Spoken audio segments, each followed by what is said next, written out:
Welcome back to A to Z here on Locked On Sports Atlanta, free on YouTube and wherever you get your podcasts. Search Locked On Sports Atlanta. NFL draft just a few hours away, and here to talk about that and everything going on out in Las Vegas for the draft from the NFL Network. It's our good buddy Steve Wyche joining us here on A to Z. Steve, welcome. It is great to talk to you. You look fabulous, my friend. I'm just coming off air. I'm here in studio in Los Angeles. Your makeup ready. I've got all the makeup and all that stuff going on. But by the time the draft kicks off, when I'm on my couch watching it on NFL Network, I will look much different. Well, good. You certainly worked hard enough to earn to deserve a little bit of a break. All right, all the hoopla and everything all comes to a close today. All the white noise finally goes away. In the big picture, your opinion: Trayvon Walker going to be the number one overall pick? It seems that way, and I only say it because of this. I mean, you're hearing a lot of it, but typically having this is about my 18th, 19th draft. When you hear somebody linked to the first overall pick, especially in the days leading right up to the draft, I mean, even if it's a quarterback, that tends to be the case. Maybe the Jaguars pull an audible because you're hearing that inside the building, some people like an offensive tackle, Ike Ekwonu. Is a guy they like. There's apparently some feelings toward Aiden Hutchinson, and that's kind of the Jaguars. If there's no consensus, which I would think by now there's a consensus on who it is. And it looks like Trayvon Walker. We'll see, but again, this is a weird draft. You just don't know right now who that first pick is going to be, and I don't think it's a case of someone trying to protect the pick or not tip the pick. I just think with no quarterback destined for number one. There's a little mystery, a little intrigue. But the Jags know what they're going to do by now. Yeah, well, I mean, the reports were that even though Trent Baalke likes Trayvon Walker, Shad Khan likes Aiden Hutchinson, and we kind of know who wins those arguments, don't we? Well, again, there's a reason why the Jaguars are picking in the top 10 for the 14th time in the past 15 years. Yeah. And, you have to allow your football people to make the football decisions because they're the ones who put all the time and the resources into it. And remember, Doug Peterson's involved now, too. And Doug Peterson's got some say in this as well. And, you would hope, again, that him and Trent Baalke are simpatico and they know exactly what they're doing on this. But Peterson's an offensive guy. He knows his biggest asset is Trevor Lawrence. And even though they just extended Cam Robinson a tackle, he may want some help on that front line, just seeing some of the caliber of offensive players that they have on that side. Steve, let's talk about the Falcons at 8. You've covered this team. You know them inside and out very, very well. Let me just say this much, okay? And I just said this a moment ago. All I want for the Falcons at this point is for it to be easy for them, because nothing seems to be easy for this organization ever. Like, they always seem to find the path of greatest resistance somehow. And that said, if I look at this objectively, the consensus top 8 players, one of the 3 top defensive ends, one of the 3 top tackles, or the 2 top corners, Gardner and Stingley. One of those 8 players is going to be there at 8. Like, to me, it's just obvious. Like, that is somebody's going to fall to them at 8, whether it's Kayvon Thibodeau, whether it's Charles Cross, whether it's Sauce Gardner, Derek Stingley. Like, to me, that's just the easiest thing to do. Will they do that, or are they going to be maniacal and draft a wide receiver? I don't think it's going to be wide receiver. Thank you. Look, but is to say it's maniacal is, look, I'm like you. I see 18 sacks last year, and cannot get over that in 17 games you only generated 18 sacks. So I'm thinking an edge player or a corner, something to some way affect the rush and affect the pass game. Right, a good corner can give pass rush guys more time to get to the quarterback. A good rush is really, though, what generates the pressure that you need. So I think if Kayvon Thibodeau or Jermaine Johnson out of Florida State are there, they both fit Dean Pees' scheme, especially Johnson, believe it or not. Pees likes these really hard rock outside linebackers that can generate pressure, but also generate enough attention so other players can get pressure, right? You don't need to be a 15-sack-a-year guy, but they can be an impact guy. An offensive tackle could be there. Somewhere up front, there's going to be a run on a position, whether it's these edge rushers going 1, 2, and 3, or 2, 3, and 4, something like that, or these offensive tackles are going to come off the board. So that's going to allow someone at those positions to become free. And I think that's where the Falcons are in somewhat of a good position, where someone's going to be there, but maybe not their ideal guy. And the one thing they cannot do is to break their board. they came off their rebuilding process this year when they chased Deshaun Watson, didn't get him, and as a result had to trade Matt Ryan, which is something they did not show that they were going to do leading all the way up to this. And you heard Arthur Smith at the league meeting say, hey, sometimes, when you're thinking one way and all of a sudden you try to go another way, you have to regain your footing. So it shows that they upset the process. That's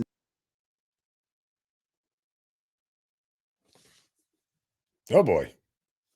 Quick bit of technical difficulties here. We lost your audio. Something happened and we lost your audio, Steve. We lost your audio for a second. But to pick up, are you back? Do we have you? Do we have you, Steve? Let me see. Okay. We'll get you fixed here in a second. I'll tell you what. Let's have you log out and then log back in. So we'll get Steve back here in a moment. But I think he's right in the sense of where we talk about, the Falcons process and what they have done and where they are in this thing. And I'm curious, and I think we got Steve back now. Steve, you are there. There we go. Do we have audio with you? Oh, you can hear me. I can't hear you. Oh, well. No, I'm back now. There we go. Okay, now we got you. Good. All right, good. I apologize for the technical interruptions, but you're back. Great. Yeah, but to your point on the process thing, and they have to restart the process. And I agree 100%. I'm just curious. What I don't know is where that process starts. Is it in the trenches on the offensive line? Because I think there's a great argument to take one. I mean, whether it's you bookend your tackles. Clearly, they know, I think at this point, Caleb McGarry's not a long-term solution at tackle. They're not going to pick up his fifth-year option. They're going to walk away from him. And so if you get somebody to play right tackle in a year or two, when you have to move off Jake Matthews, whether due to money or age or whatever, you already have his predecessor, or rather his successor, in position to do so. And at worst case, you've bookend tackles for the next 2 years on your offensive line, which isn't a bad thing for Arthur Smith. Well, keep in mind, though, the strength of this draft, like you're technically right? But the strength of this draft, there are some really good tackles that are going to be at the back end of the first and early available in the second. So the Falcons can move up to get some of those types of guys. So they don't necessarily need to go that way at 8. I do think when you look at the real strength of this draft, where the Falcons are drafting, it's at edge and corner. Yeah, absolutely wide receiver. There's some good offensive tackles there. But if you have to wait outside of wide receiver, if you're looking at interior players, if you had to wait, you can wait on the offensive line, right? Again, you can trade back up and get somebody in that area as opposed to a disruptive pass rusher. And all I've heard from inside that building for months is we have got to affect the pass some way. They've got to get faster as a team, right? They don't have any game breakers really speed-wise, and they've got to be able to affect the passer much better than what they did. And again, that's where the Falcons are sitting. If one of those top 4 guys is there, including Jermaine Johnson out of Florida State, that would seem like the most, the best route to take. You don't know what they're going to do, but again, that would seemingly make the most sense. And I keep reminding people, at least when it comes to the Falcons, right? We're focusing so much on 8, but really the totality of this draft is super important for this team. And I said, look, they're in year 0 of the rebuild. They're not in year 1, because year 1 will start next year when all the money comes off the books. This is year 0.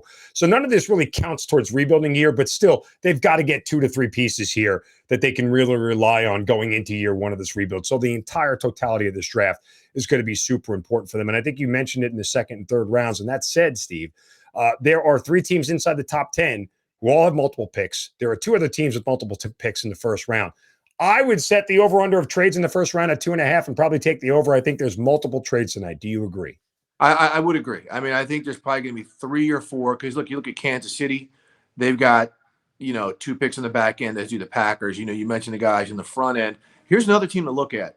Seattle. Yes, it picks 9. They love to move back, right? If somebody wants to come up and move with them, I'm sure they'll do it. But they also have back-to-back picks in the second round, 40 and 41. I could actually see them being a team that trades into the first round to possibly get one of these quarterbacks who are going to drop towards the back end of the draft. So these are some of the things that I'm looking at, not necessarily hearing. I don't have a ton of science on that, but just to keep an eye on a couple teams like that. But real quick, Mark, to get back to what you said, the Falcons have 5 picks in the first 3 rounds. They've got to come out with 3 or 4 rotational players and 2 or 3 starters.